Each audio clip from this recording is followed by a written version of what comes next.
sens d'une manière générale, parce que la mission de la CNDH consiste dans la protection et la promotion des droits humains. Et en tant que telle, cette population devait au fait avoir notre accompagnement pour protéger ses droits. Nous pensons que c'est important parce que ce sont des citoyens. Ce sont des citoyens et dans les perspectives de développement, ils doivent être pris en compte pour qu'eux aussi puissent contribuer dans le sens de développer un pays. Le PNUD, c'est un partenaire très très important pour la CNDH et aussi pour le pays. Vous savez, avec le PNUD, comme je l'avais dit tantôt, on a déjà commencé à travailler sur cette population marginalisée et nous avons même reçu une équipe avec nous. Et il y a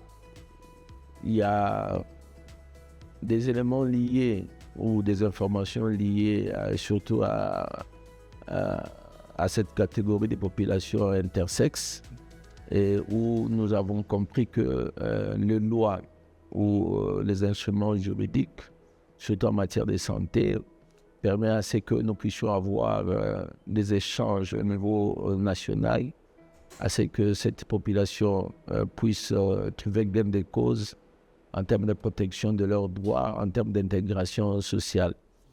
Et du fait qu'au niveau de la RDC, il y a le mécanisme de couverture de santé universelle.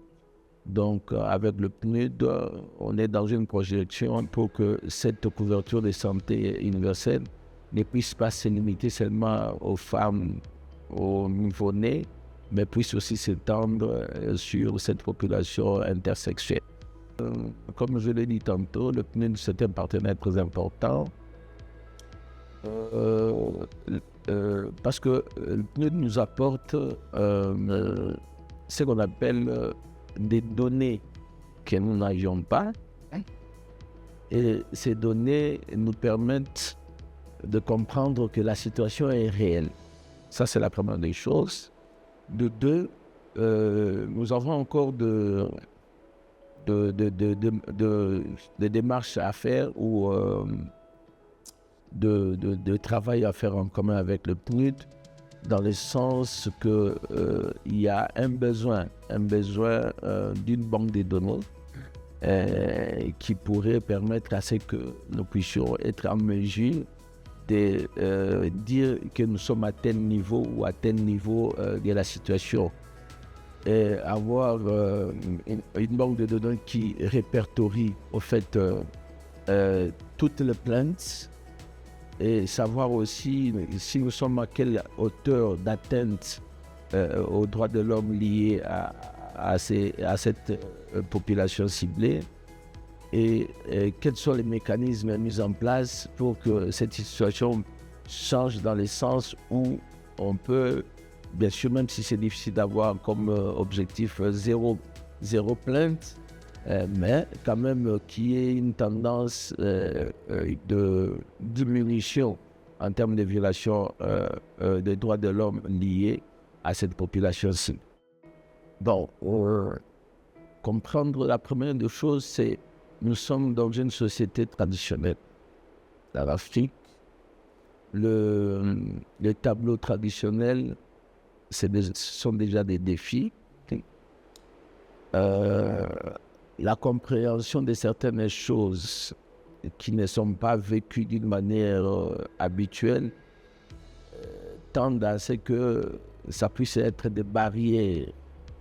Mais certains défis aussi peuvent relever des instruments juridiques qui peuvent, à un moment donné, par rapport aux réalités, certaines dispositions peuvent devenir obsolètes, bien caduques, et qui, au fait, doivent faire l'objet d'un débat, de discussion, de réflexion.